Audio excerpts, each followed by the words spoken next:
హైదరాబాద్లో కేటీఆర్ పర్యటనలో భాగంగా అక్కడక్కడ కొంతమందిని పోగేసి మాట్లాడినటువంటి విషయం మనం అందరం గమనించినాం.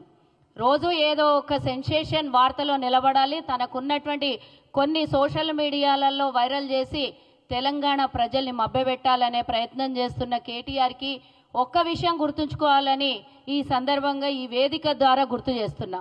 గతంలో మీరు 10 ఏళ్ల అధికారంలో ఉంటారు, ఏ రైతు కన్నా సుఖంగా ఉండనిచ్చిండ్రా? రైతులకి బేడీలేసినటువంటి సంఘటన మీ చరిత్ర.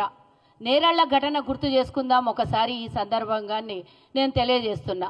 మరి మీరు 10 ఏళ్లలో 8,000 నుంచి 10,000 రూపాయలు రైతు బంధు పెంచితే మేము వచ్చిన 10 నెలల్లోనే రైతుకి ఈరోజు 12,000 చేసిన చరిత్ర మాది.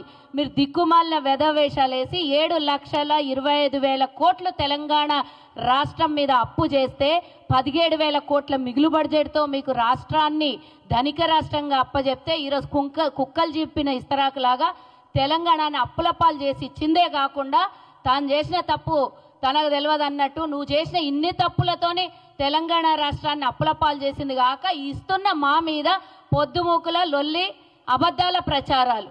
మీకున్నదేంది? అబద్ధాలు తప్పించి ఇంతవరకు మీ నోట్ల నుంచి నీ అయ్యే నోట్ల నుంచి ఎప్పుడన్నా నిజాలు వచ్చినాయా? దళిత ముఖ్యమంత్రి నుంచి మొదలు పెడితే ఈ రేస్ కార్ల దాకా మీ లొల్లి ఇప్పటిదాకా అబద్ధాలదే తప్పించి ఒక్క మాట నిజం కాదు.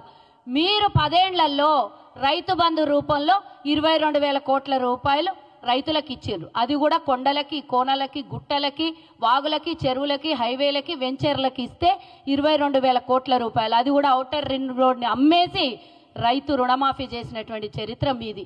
మేము ఏమీ అమ్మకుండా 7.5 లక్షల కోట్ల రూపాయలు అప్పు చేసి వదిలిపోయిన మీరు ఈరోజు మేము 21,000 కోట్ల రూపాయలు మీరు 10 సంవత్సరాలలో చెయ్యనటువంటి ఏ ఒక్క ఇంత పెద్ద ప్రాజెక్టుని మేము 10 నెలల్లో 21,000 కోట్ల రూపాయలు రైతు రుణమాఫీ చేసినాం. మేము ఏకకాల రుణమాఫీ. నీలాగా వడ్డీలు 25,000, 30,000, 50,000 కట్టి అస్సలు దాన్నే పెట్టి మేము వచ్చిన తర్వాత ఆ భారం అంతా మా మీద వదిలేసినటువంటి నీలాగా చెప్పిన మాట ఆడిన మాట తప్పేటటువంటి చరిత్ర కాంగ్రెస్లో లేదు.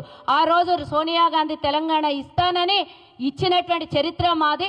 సోనియా గాంధీ గారి నోట నుండి రైతు రుణమాఫీ కానీ 6 గ్యారెంటీలు కానీ సోనియా గాంధీ గారి మాట ఇందాక మా ఎమ్మెల్యే గారు అన్నట్టు ఇది శిలాశాసనం. 6 గ్యారెంటీలు అన్నది ఒక రోజు ఆలస్యం అవుతున్నా కూడా మేము ఈరోజు ఉన్నటువంటి పరిస్థితుల్లో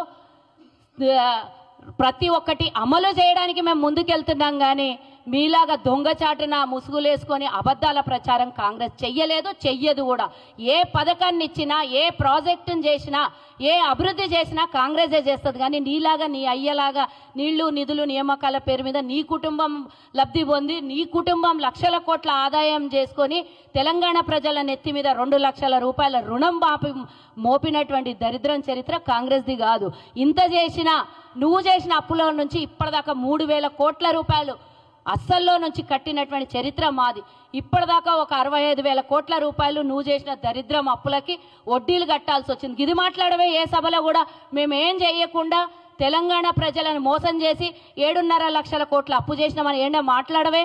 దాన్ని మాట్లాడకుండా కాంగ్రెస్ ఇచ్చిన గ్యారెంటీలు అబద్ధము, కాంగ్రెస్ 6 గ్యారెంటీలు ఇచ్చి దాన్ని దాటేయడానికి డైవర్షన్ పాలిటిక్స్ చేస్తుంది అంటే నువ్వు చేసిన దొంగ పళ్ళకు ఈ ఈడీలు సిబిఐలు అవి ఇవి లొల్లి నడుస్తుంది. దానికి దీనికి ఎందుకు మెర్జీ చేసి మాట్లాడతావు?